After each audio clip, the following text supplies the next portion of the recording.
Hi Gems, welcome back to my YouTube channel. As you know, I'm one of the only professionals creating this kind of content specifically for Barbados. So it really helps when you like, share, and subscribe. Your support helps to make this kind of content possible, so I encourage you to subscribe using the logo in the bottom right hand corner of this video. This video is intended to be a high-level summary of what you need to know about using a non-financial cooperative structure for doing business in Barbados. So let's get straight into it. I know some of you may be thinking, what exactly is a cooperative? I'm going to break it down. A cooperative society is a business structure that is registered under the Cooperative Societies Act of the Laws of Barbados, and it is owned and operated by at least 10 persons for their mutual benefit. No society may commence or continue business unless it is registered in accordance with this act. Typically, this autonomous association of persons comes together voluntarily to meet common economic, social, or cultural needs and aspirations through this jointly owned and democratically controlled enterprise. And perhaps most importantly, the key distinguishing factor for this particular business structure is the fact that it's governed by cooperative principles.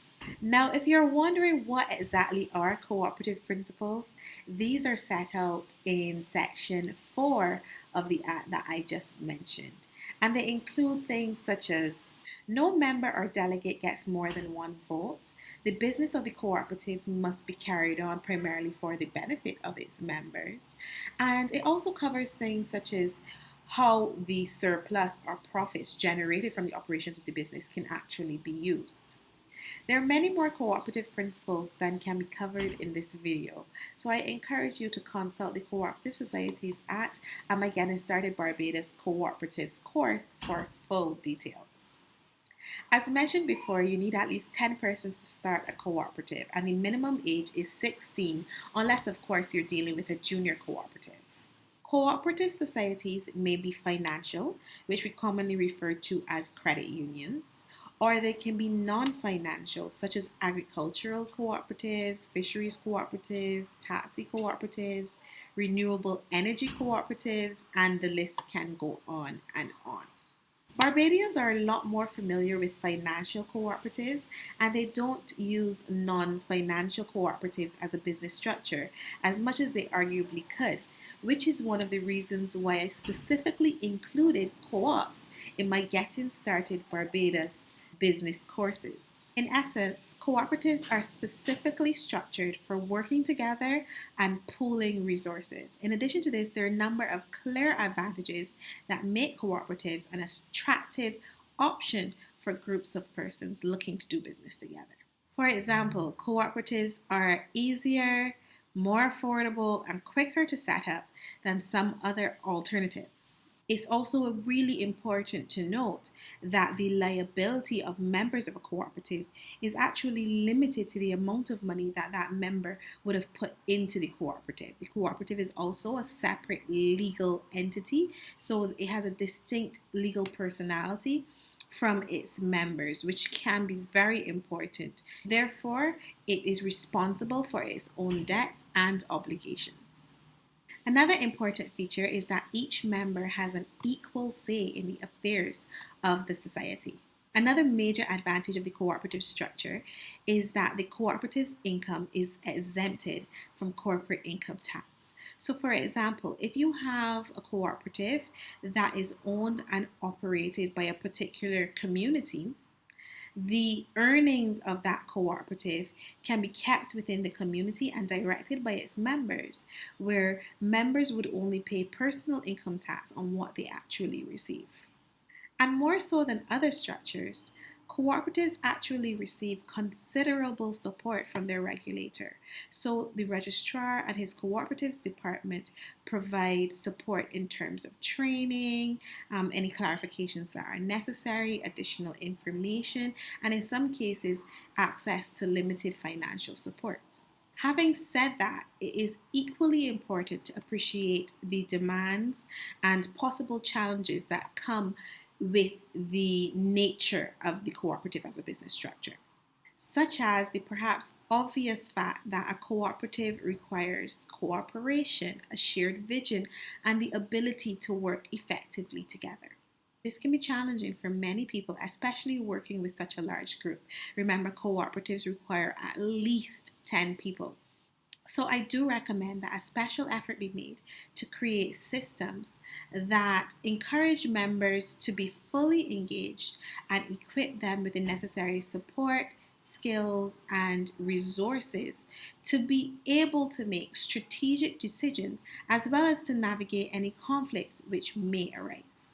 The cooperative's board, robust bylaws, as well as governance procedures would help with this, as well as any necessary technical assistance in terms of training and capacity building. Apart from developing any necessary management or business skills, it may also be necessary to consider outsourcing certain things or possibly hiring personnel to fill any gaps. In order to register a cooperative society, you must file an application for registration with the Cooperatives Department along with a filing fee of 50 Barbados dollars. If the registration of the society is approved, a further registration fee of 200 Barbados dollars then becomes payable. But even before you file your application, you should establish cooperation using a survey aimed at determining the needs of the group, potential membership, as well as the volume of business that can be expected. Next, you need to educate potential members as to the philosophy underpinning cooperatives, the laws that govern it, and just understanding cooperative principles under which they would have to operate. Apart from supporting you on this, the Cooperatives Department will provide guidance on establishing a steering committee, formulating bylaws, developing a business plan, and recruiting members in sufficient numbers.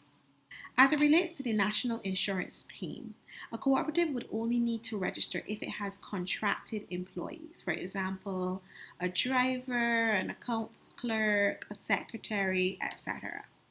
In which case it would need to complete and submit the application by employer for registration form and share its original registration documents, which it would have received from the Cooperative Department upon establishment. Most importantly, the cooperative does not pay national insurance contributions on behalf of its members. Members of a cooperative would need to submit their own contributions as self-employed persons. Now, as I mentioned before, under the cooperative structure, income tax is remitted to the Barbados Revenue Authority at the individual level only. So while the cooperative may remit PAYE tax on behalf of its employees, its actual income is tax exempt, making it the responsibility of individual members to file their own taxes on the basis of their individual employment status. Whereas the cooperative's VAT status really depends on the nature and volume of its business. Each lesson of my Getting Started Barbados Cooperatives course is designed to build on the foundation of this video, providing further information, forms, precedents, tutorials, contact information, and detailed explanations for everything I just said. So you know what to do. If you haven't done so already, please go ahead and like, share, and subscribe. If you found this video helpful, someone else might as well. Thank you so much for your support.